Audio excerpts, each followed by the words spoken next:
conducía ahora Fëanor a los Noldor hacia el norte, pues ante todo quería seguir a Morgoth.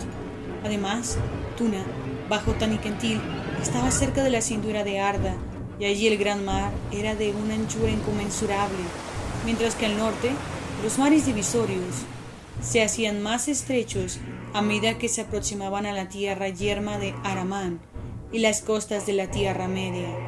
Pero al irse enfriando la mente de Fëanor y cobrando tino, entendió demasiado tarde que esas grandes huestes nunca sobrepasarían las largas leguas hacia el norte ni cruzarían los mares, excepto con la ayuda de una flota, pero exigiría largo tiempo y esfuerzo construir tantas embarcaciones, aun cuando alguno de los Noldor tuviera habilidad para ese arte. Por tanto, resolvió persuadir a los Teleri, siempre amigos de los Noldor, de que se les unieran, e inflamado por su propia rebeldía, pensó que de ese modo la beatitud de Valinor disminuiría todavía más, y él podría hacer en la guerra a Morgoth con mayor fuerza. Se encaminó pues deprisa a Aqualonde, y les habló a los Teleri como había hablado antes en Tíril. Pero de cuanto pudo decir, nada movió a los Teleri. Estaban en verdad peinados por la partida de parientes y viejos amigos, y parecían más dispuestos a disuadirlos que a prestarles ayuda, y no quisieron prestar ningún barco ni ayudar a construirlo contra la voluntad de los Valar. En cuanto a ellos, no deseaban otra patria que las playas de Eldamar y ningún otro señor que Olwe, príncipe de Aqualonde, y él nunca había prestado oídos a Morgoth ni lo había recibido de buen grado en su tierra, y confiaba todavía en que Ulmo y los otros grandes entre los Valar pondrían remedio a las heridas abiertas por Morgoth, y que la noche pasaría y que luego habría un nuevo amanecer. Entonces Fëanor se encolerizó porque aún temía retrasarse, y le dijo airado a Olwe: renunciáis a los amigos en la hora de necesidad, sin embargo aceptáis agradecidos nuestra ayuda cuando llegasteis los últimos a estas costas, perezosos de corazón flaco, casi con las manos vacías. Todavía viviríais hinchosos sobre la playa si los Noldor no hubieran cavado vuestro puerto y trabajado en vuestros muros. Pero Olwe respondió: de ningún modo renunciaremos a los amigos, pero solo un amigo ha de censurar la locura del amigo, y cuando los Noldor nos dieron la bienvenida y nos prestaron ayuda, hablaste de modo bien distinto. Íbamos a vivir para siempre en la tierra de Amán, como hermanos en casas contiguas, pero en cuanto a nuestros blancos navíos, no proceden de vosotros. No aprendimos ese arte de los Noldor, sino de los señores del mar, y los blancos maderos los trabajamos con nuestras propias manos. Las blancas velas fueron tejidas por nuestras esposas e hijas, por tanto, no las daremos ni las venderemos ni por alianza ni por amistad. Porque te digo, Fëanor, hijo de Finwë, estas son para nosotros como las gemas de los Noldor, la obra de nuestros corazones que nunca podremos repetir. Fëanor se alejó entonces, y ya fuera de los muros de Aqualonde, se sintió acosado por negros pensamientos, hasta que sus huestes estuvieron reunidas. Cuando juzgó que contaba con tropas suficientes, marchó hacia el puerto de los Cisnes, y se puso a dar órdenes a los barcos allí anclados y a apoderarse de ellos por la fuerza, pero los Teleri se le resistieron y arrojaron a muchos Noldor al mar. Entonces se desenvainaron las espadas y se desencadenó una amarga batalla en los barcos y en los muelles y malecones iluminados por lámparas, y hasta sobre el gran arco de las puertas. 3 veces la gente de Fëanor fue rechazada y muchos murieron de ambos bandos, pero la vanguardia de los Noldor recibió el socorro de Fingon con los primeros de la hueste de Fingolfin, que al llegar y descubrir que se libraba una batalla en la que moría gente de su propio linaje, se unieron a ella sin conocer bien el motivo de la lucha. Algunos creyeron que los Teleri intentaban impedir la marcha de los Noldor por orden de los Valar. Así por último los Teleri fueron vencidos y gran parte de los marineros que vivían en Aqualonde fueron muertos vilmente, porque la desesperación había vuelto feroces a los Noldor y los Teleri contaban con menos gente y casi no tenían otras armas que unos arcos delgados. Entonces los Noldor se apoderaron de los navíos blancos, y cada remo fue manejado por el mejor tripulante con que pudieron contar, y se alejaron hacia el norte a lo largo de la costa. Y Olwe llamó a Ose, pero este no acudió, porque no permitían los Valar que la vida de los Noldor fuera impedida por la fuerza. Pero Uinen lloró por los marineros de los Teleri, y el mar se levantó airado en contra de los asesinos.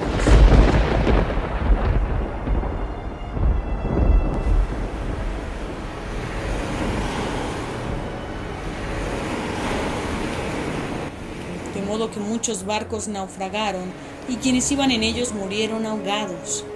De la matanza de los hermanos de Aqualonde se dice algo más en el lamento llamado Noldolante, la caída de los Noldor, que Maglor compuso antes de perderse.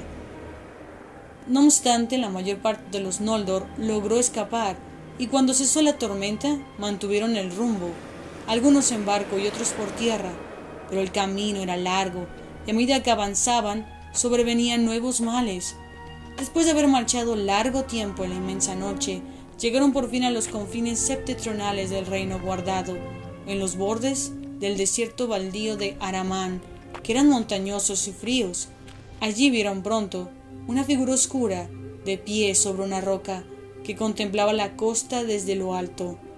Dicen algunos que era el mismo Mandos, y no un heraldo de Manwë de menor cuantía. Y oyeron una voz alta, solemne y terrible, que les ordenó detenerse y prestar oídos. Todos se detuvieron entonces y permanecieron inmóviles, y de extremo a extremo de las huestes de los Noldor se escuchó la voz que pronunciaba la maldición, y la profecía denominada la profecía del norte y el hado de los Noldor. Mucho se predijo en palabras oscuras que los Noldor solo comprendieron cuando sobrevinieron los males, pero todos oyeron la maldición pronunciada contra los que no quisieran quedarse ni solicitar el juicio y perdón de los Valar. Lágrimas innumerables derramaréis, y los Valar cercarán Valinor contra vosotros, y os dejarán fuera, de modo que ni siquiera el eco de vuestro lamento pasará por sobre las montañas. Sobre la casa de Fëanor, la cólera de los Valar cae desde el occidente hasta el extremo oriente, y sobre todos los que los sigan caerá del mismo modo. El juramento los impulsará, pero también los traicionará, y aún llegará a arrebatarles los mismos tesoros que han jurado perseguir. A mal fin llegará todo lo que empiece bien, y esto acontecerá por la traición del hermano al hermano, y por el temor a la traición serán por siempre los desposeídos. Habéis vertido la sangre de vuestros parientes con injusticia, y habéis manchado la tierra de Amán. Por la sangre devolveréis sangre, y más allá de Amán moraréis a la sombra de la muerte, porque aunque Eru os destinó a no morir en ella, y ninguna enfermedad pueda alcanzaros, podéis ser asesinados y asesinados seréis, por espada y por tormento y por dolor, y vuestro espíritu sin morada se presentará entonces ante Mandos. Allí moraréis. Durante un tiempo muy largo ya añoraréis vuestro cuerpo, y encontraréis escasa piedad, aunque todos los que habéis asesinado rueguen por vosotros. Y a aquellos que resistan en la Tierra Media y no comparezcan ante Mandos, el mundo los fatigará como si los agobiara un gran peso, y menguarán y serán como sombras de arrepentimiento antes de que aparezca la raza más joven. Los Valar han hablado. Entonces muchos se lamentaron, pero Fëanor endureció su corazón y dijo: hemos hecho un juramento, y no a la ligera. Lo mantendremos. Se nos amenaza con muchos males, y no es el menor de ellos la cobardía. Pero hay algo que no se dijo: que padezcamos hoy de cobardía, de pusilanimidad o de miedo a la pusilanimidad. Por tanto os digo que seguiremos adelante, y este destino pronostico, que los hechos que hagamos serán temas de muchas canciones hasta los últimos días de Arda. Pero a esa hora Finarfin abandonó la marcha y se volvió con pena y amargura contra la casa de Fëanor.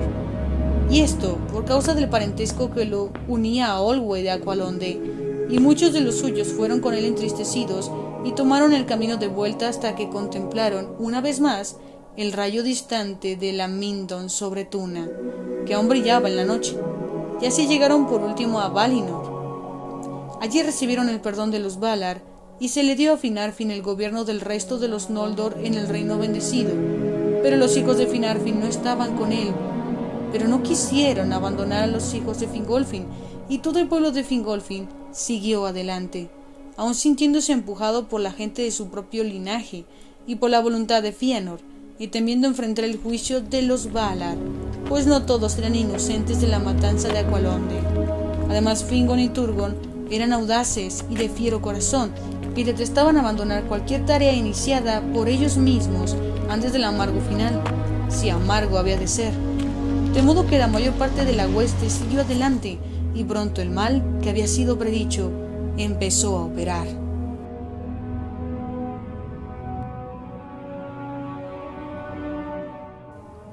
Los Noldor llegaron por fin al norte de Arda y vieron los primeros dientes de hielo que flotaban en el mar. Y supieron que estaban acercándose al Hecekare, porque entre la tierra de Amán, que en el norte se curvaba hacia el este, y las costas orientales de Endor, la Tierra Media, que llevan hacia el oeste, había un estrecho angosto por el que fluían juntas las aguas heladas del mar circundante y las olas del Belagard, y había vastas nieblas y vapores de frío mortal, y en las corrientes marinas navegaban colinas estruendosas de hielo, y el hielo crujía bajo el agua. Así era el Hecekare, y nadie había osado hollarlo todavía, salvo los Valar y Ungoliant. Por tanto, Fëanor hizo alto, y los Noldor discutieron qué camino seguir, pero el frío y la niebla viscosa que el fulgor de las estrellas no podía horadar empezaron muy pronto a atormentarlos, y muchos lamentaron haber tomado ese camino y empezaron a murmurar, especialmente los que seguían a Fingolfin, maldiciendo a Fëanor y acusándolo de ser la causa de todos los males de Eldar. Pero Fëanor, enterado de todo lo que se decía, se reunió en consejo con sus hijos y les pareció que solo dos caminos podían llevarlos lejos de Aramán y llegar hacia Endor, por los estrechos o por barco. Pero al Hecekare lo consideraron infranqueable y los barcos no eran suficientes. Muchos se habían perdido en el largo camino y no quedaban ahora bastantes como para transportar a la numerosa hueste, pero nadie estaba dispuesto a quedarse en la costa oriental mientras otros eran llevados primero. Ya el miedo de la traición había despertado entre los Noldor. Por tanto, Fëanor y sus hijos tomaron la decisión de apoderarse de todos los barcos y de partir sin demora, porque habían retenido el dominio de la flota desde la batalla del puerto, y ésta estaba tripulada solo por aquellos que habían luchado en ella y que estaban sometidos a Fëanor. Y como si hubiera acudido una llamada, un viento sopló del noroeste, y Fëanor se deslizó en secreto con todos los que consideraba fieles, y se embarcó con ellos, y se hizo a la mar dejando Fingolfin en Aramán. Y como el mar era allí estrecho, navegaron hacia el este, y algo hacia el sur.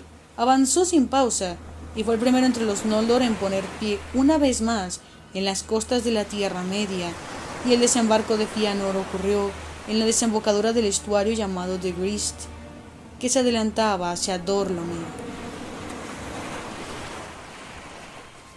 Pero cuando hubieron desembarcado, Maedhros, el mayor de los hijos de Fëanor y en un tiempo amigo de Fingon, antes de que se interpusieran entre ellos las mentiras de Morgoth, le habló a Fëanor diciendo: «Ahora, ¿de qué barcos y remeros dispondrás para la vuelta? ¿Y a quién traerás de allí primero? ¿A Fingon, el valiente?» Entonces Fëanor rió con malignidad y replicó gritando: «Ningún barco y ningún remero. Lo que he dejado atrás no lo considero una pérdida. Ha sido una carga innecesaria en el camino. Que quienes han maldecido mi nombre lo maldigan aún, y que sus plañidos les abran el camino de vuelta a las jaulas de los Valar. Que se quemen las naves».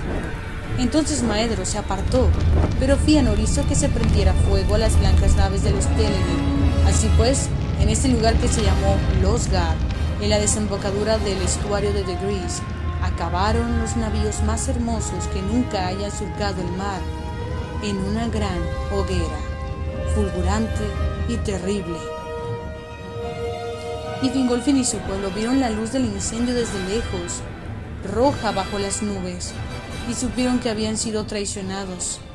Estos fueron los primeros frutos de la matanza de Aqualonde y del lado de los Noldor. Entonces Fingolfin, al ver que Fëanor lo abandonaba para que pereciese en Aramán o regresara avergonzado a Valinor, se llenó de amargura. Pero ahora deseaba como nunca llegar de algún modo a la Tierra Media y volver a encontrarse con Fëanor. Y él y sus huestes erraron afligidos mucho tiempo, pero sintiendo que el valor y la resistencia se les acrecentaban con las penurias, porque eran un pueblo poderoso, los primeros hijos inmortales de Eru y Ilúvatar, aunque recién llegados del reino bendecido y no sujetos todavía a las fatigas de la tierra. El fuego de la juventud ardía en ellos, y conducidos por Fingolfin y sus hijos, y por Finrod y Galadriel, se atrevieron a penetrar en lo más crudo del norte, y al no hallar otro camino, enfrentaron por fin el terror del Hexecare y las crueles montañas de hielo. Pocas de las hazañas que con posterioridad llevaron a cabo los Noldor superaron en penuria o dolor esa desesperada travesía. Allí se perdió Elengwë, la esposa de Turgon, y muchos otros también perecieron, y fue con huestes disminuidas que Fingolfin pisó por último las tierras exteriores. Poco amor por Fëanor y sus hijos sentían los que marchaban detrás de él, y soplaron sus trompetas en la Tierra Media cuando por primera vez se elevó la luna.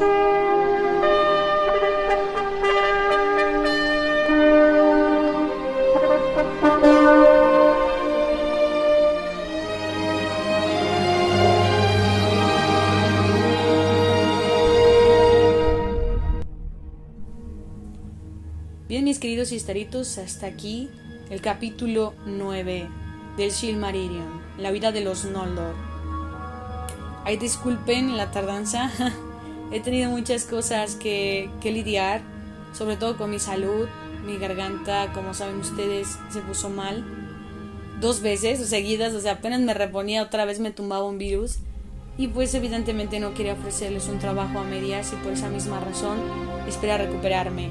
Pero pues también suceden otras cosas acá en mi familia de salud, luego nuevos proyectos que se han venido laboralmente, entonces de una u otra cosa no me ha sido posible hasta este momento de subir el capítulo. Quiero dejar bien anotado que yo no soy una persona a la cual ustedes puedan tomar como referencia de pronunciación. Creo que la mayoría lo sabe. Me escuchan no por el hecho de que mi pronunciación sea exacta, sino porque logro meterlos en el mundo de Arda, de la Tierra Media, de una manera muy genuina. Me lo han dicho bastantes personas que escuchan los podcasts del Silmarillion y que me han escuchado en otras transmisiones. Digo esto por si acaso alguien cree que ciertos nombres los estoy diciendo con total veracidad. Deben de saber que mi fuerte no es la pronunciación. Aún así aprecio a las personas que hacen observaciones de esta índole, pero pues ya lo he intentado mejorar en esa área y no se ha podido, así que digamos que algunos estamos negados para eso. Pero en fin, aprecio muchísimo todos los comentarios que colocan, todas las veces que reproducen los videos, y noté que este capítulo en especial les gustó mucho. Ya somos 80 Istaritos en el canal y eso me alegra muchísimo. De verdad y de corazón, muchas gracias. Y ahora bueno, ahí va mi comentario, ¿no? Este capítulo tiene muchos tintes y por esa misma razón el enfoque que uno puede tomar es muy variado, pero casi siempre se van por 3 lados: el lado de los Valar, el lado de Fingolfin o el lado de Fëanor. El lado de Fëanor es menos popular, yo lo sé, entre los lectores del Silmarillion, pero siempre hay una posibilidad de que se comprenda lo que sucedió, ¿no? En la primera parte de este capítulo intenté extenderles un poquito más, con el fragmento que agregué personalmente, pues me dedico a esto y me encanta todo lo que tiene que ver con Tolkien, y desarrollé un poco más profundamente la muerte de Finwë. Si no lo han visto, los invito a verlo. Igual, si lo hicieron, saben de lo que estoy hablando, porque siento que el Silmarillion en algunos momentos va demasiado rápido y no atiende ciertas circunstancias que sí son muy graves. Pero yéndonos de un poco de ese punto, creo que es muy importante, es sumamente importante la manera en la que las cosas se desarrollaron. O sea, tenemos aquí en nuestro poder, por así decirlo, la información de que las cosas se quisieron hacer bien en cuanto a la reconciliación de Fingolfin y Fëanor, pero no se pudo. O sea, ellos, que la iniciativa es de Fëanor, si ustedes quieren vuelven a leerlo, esa parte es confusa, pero es Fëanor quien hace la iniciativa. Fingolfin responde de una manera muy amable y ahí está, casi como los árboles de Valinor en su mejor plenitud. Entonces encontramos que sí hubo la posibilidad de que estos dos hermanos Noldor estuvieran juntos. Digo Noldor por decir algo, porque en realidad Fingolfin es mestizo, pero pudo haber sido mejor de lo que notamos. Tan. Vemos lo mismo que pasó con las lámparas, vemos lo mismo que ha sucedido con los elfos. Los Valar siempre se quedan dormidos en sus laureles, permiten muchas atrocidades solo porque son muy lentos.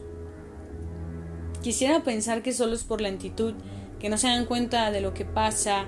Quisiera pensar eso, pero hay una gran posibilidad de que en realidad esa negligencia, esa ingenuidad sea maldad, y en realidad estén permitiendo todo este tipo de cosas porque no tienen interés en arreglarlo. Excluyo de esto definitivamente a Yavanna, a Ulmo, a Orome y un poquito a Tulkas y a Aule. ¿Por qué? Porque ellos siempre estuvieron presentes en la Tierra Media, o al menos Aule no, pero él tiene su propia raza, es un poquito más unida a ello.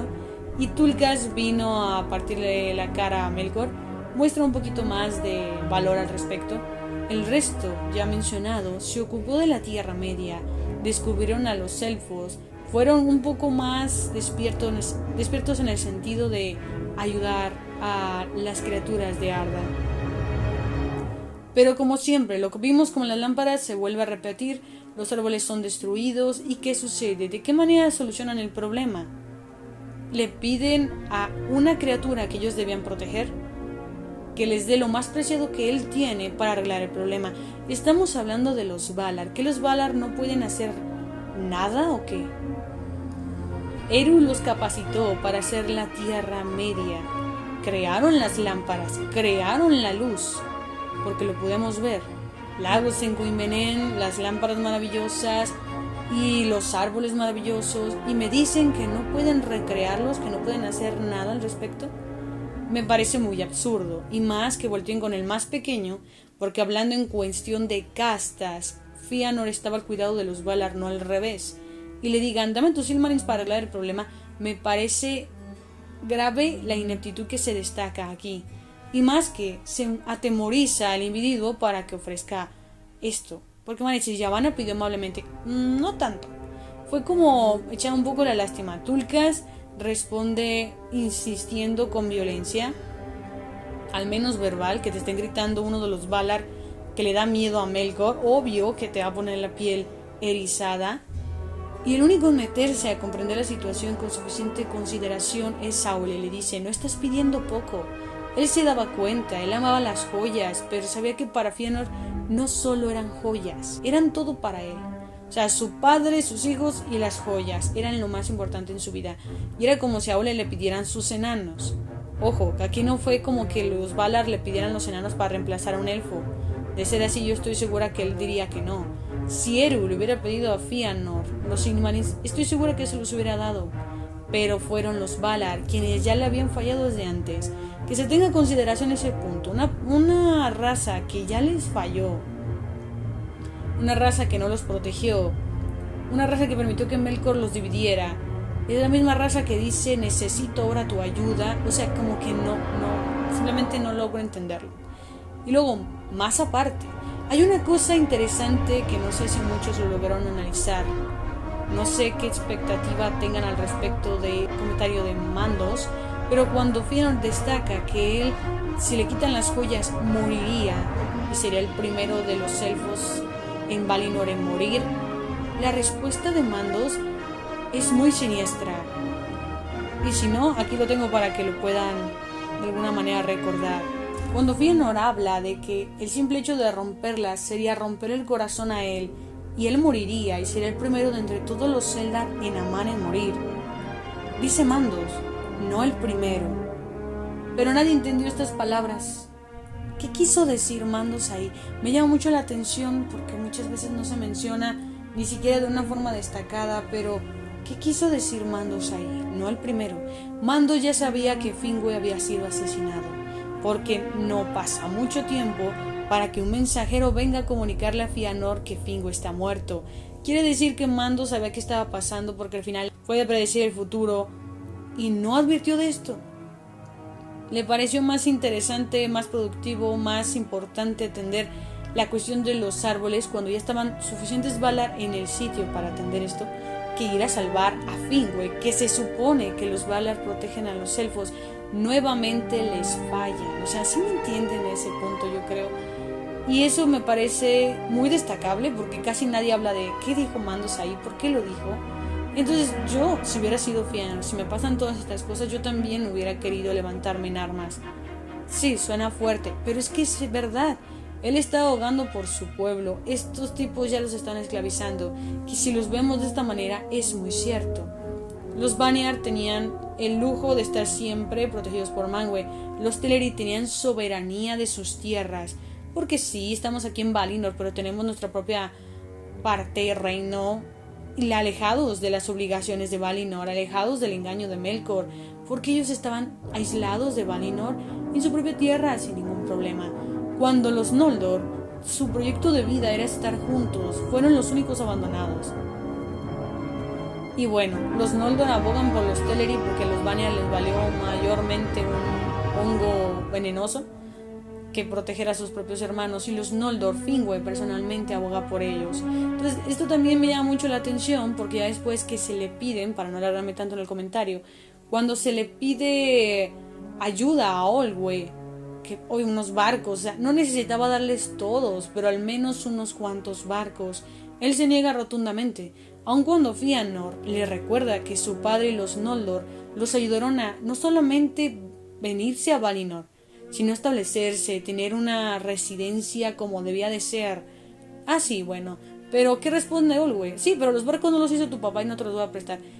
Ok, o sea, ¿qué respuesta es esa? Y peor aún porque dice, nuestros barcos son como para ustedes las joyas. Y si recordamos capítulos atrás, los Noldor siempre fueron compartidos. Ellos les daban joyas preciosas a los Teleri. Y no estaría de más recordar ¿qué hicieron ellos con las joyas? Las tiraron al río. Ese fue el poco aprecio que le tuvieron a las joyas, al obsequio más preciado de los Noldor. O sea, no les importó. Pero ahora le está diciendo que así como los Noldor aman las joyas, ellos aman los barcos, pues precisamente por esa razón que los Noldor se desprendieron de lo que más amaban para ayudarlos o para hacerlos sentir felices, ellos tenían la obligación no solo de responder por la lealtad de los Noldor y Finwë, sino porque ellos ya habían tomado lo que tenían para obsequiarlo, y no fue así. Vemos el egoísmo de todas las partes. Los Valar no pueden replicar otros árboles, los Teleri no pueden hacer otros barcos, que es absurdo. ¿Por qué? Porque los Valar bien pudieron hacer lámparas y después los árboles. Y bueno, si se les acabó el ingenio es comprensible, pero después vemos que obtienen una opción para el sol y la luna. O sea, como que no estaban vacíos de opciones, simplemente no quisieron ponerse a pensar. Y los Teleri me dicen, bueno, es que su obra más preciada no la pueden repetir. ¿Cuántas veces repitieron un barco? Dudo mucho que se quedaran uno cada quien. A fuerzas, todos replicaron el mismo barco unas 10 veces para tener tantos navíos. Y dicen que no pueden volver a hacer otro barco cuando obviamente ya lo repitieron 1.000.000 de veces. Todavía lo de los árboles es más creíble que eso. Pero aquí lo curioso es que los Teleri los avientan a vuelvan con los Valar. O sea, claro, como ellos no tienen que estar viviendo bajo las órdenes de los Valar, es muy fácil que les digan vuelvan otra vez. O sea, aquí pasan muchas cosas en el capítulo y la verdad es desafortunado que al final no vamos a impedir que se vayan, pero en cuanto se vayan vamos a cerrar todo Valinor y los vamos a odiar y vamos a echarles una maldición y una profecía. No hubo una buena solución. Y si tanto amaban los Valar a los elfos, ¿por qué no defendieron a los Teleri? No íbamos a impedir la salida de los Noldor. Ok, está bien. Pero simple y sencillamente pudieron decir a los Teleri, ¿saben qué? Dejen a los barcos, o ¿saben qué? Vamos a felicitar ese camino para que se larguen. Y así demostrarían y limpiarían su nombre de que en realidad siempre fueron libres los elfos. Pero no, que maten a los Teleri, que así quede bien cuando les echemos la maldición. Esa es una tontería. Si tú eres de la hueste de Fingolfin, lo más inteligente que puedes hacer es seguir a Fëanor hasta que te saque la Tierra Media, ¿no? Al menos tener un poco de inteligencia e ingenio de saber que si comienzas a fastidiar al tigre te va a comer, obviamente. Entonces no, lo molestan, empiezan a maldecir el nombre de Fëanor, echarle toda la culpa cuando ellos tienen la culpa también. No fue que le agarraron la manita y los obligaron a pelear contra los Teleri, ellos lo hicieron. Me dicen, lo ordenó Fëanor. La verdad no, Fëanor ordenó quitar los barcos a la fuerza. Ajá, pero ¿qué es la fuerza? Haces a un lado al Teleri, quizá bruscamente, te subes al barco y te vas con él. Nunca dijo que los matara, jamás. La orden no está explícita ahí. Todos se desenvainaron espada, ¿por qué? Porque los Teleri empezaron a aventarlos al agua. Ellos se calentaron y empezaron a matar a todos. ¿Qué diferencia? Así que la responsabilidad está repartida, al igual que la decisión de salir de Valinor. No es que sea todo causa de Fëanor, hay que tomar responsabilidad de nuestros actos. Y bueno, vemos esta circunstancia que se ponen a maldecir el nombre de Fëanor en Hexicare. Sí, ya no sé si es así, pero por ni modo así lo digo yo. Y no hay una inteligencia de pensar, oye, nos van a dejar aquí, ¿no creen? O sea, ¿en dónde estaban? ¿Qué estaban haciendo? Que no vieron que se llevaron los navíos. Gente tan tonta, los del oeste de Fingolfin. En el Silmarillion, no me refiero a los fans. Por esa misma razón, carece muchísimo de mi cariño la hueste de Fingolfin, porque siempre fueron convenencieros. En capítulos adelante, que no quiero spoilear, veremos que su actitud también es en contra de su propio líder Fingolfin. O sea, sé que no es una cuestión de lealtad, es una cuestión de avaricia, de ambición, de obtener, de ganar. Y cuando no lo obtenían, esta era su respuesta. Eso es algo brutal. Pero bueno, me van a decir, Fëanor lo que hizo estuvo mal. Ok, sí, acaba de perder a su padre, la única persona que le importa en el mundo. La única. ¿Por qué? Sus hijos eran personas que necesitaban de él. Pero su padre era el único refugio seguro que tenía, la única persona en la que podía confiar, la única persona que sabía que nunca lo iba a dejar de amar. Y esa persona muere. Y así terminaron las situaciones. Una última cosa por agregar es que la importancia de la causa de Fëanor era tan grande, el poder de Fëanor era tan grande, que aunque Manwë lo criticó, él dijo no puedes hacer nada y que tú no puedes vencer a Melkor y medio mundo lo criticó, el mismo heraldo de Manwë, cuando Fëanor comienza a responder, se arrodilla ante él. ¿Por qué? Porque hay autoridad en Fëanor, lo suficiente.